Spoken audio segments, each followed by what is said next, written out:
Hi friends, కీర్తన ఛానల్కి నమస్తే. ప్రతి ఒక్క ఇంట్లో ఒక ఆడపిల్ల ఉంటుంది. వాళ్ళు చెప్తున్నాను, మమ్మీ అమ్మాలు 5:30కి లేస్తారు. 5:30కి లేచి వంట చేసి వాకిళ్ళు తుడిసి మమ్మల్ని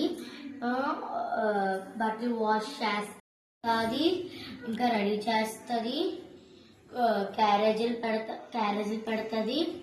డాడీని ఆఫీస్కి పంపిస్తారు, మమ్మీ మా ఆఫీస్కి పంపిస్తారు. మమ్మల్ని స్కూల్ దగ్గర డ్రాప్ చేసి మళ్ళీ సాయంత్రం వస్తుంది.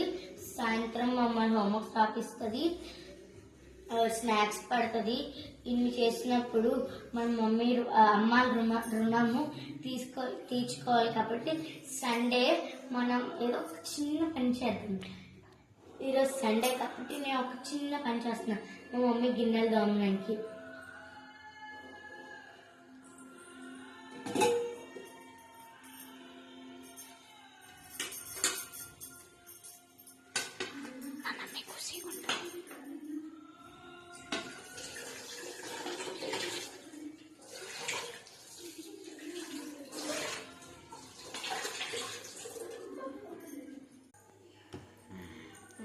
మళ్ళీ చూస్తాను. నా వాయిస్ మీకు నచ్చితే కొంచెం లైక్, సబ్స్క్రైబ్, కామెంట్ చేయండి ప్లీజ్.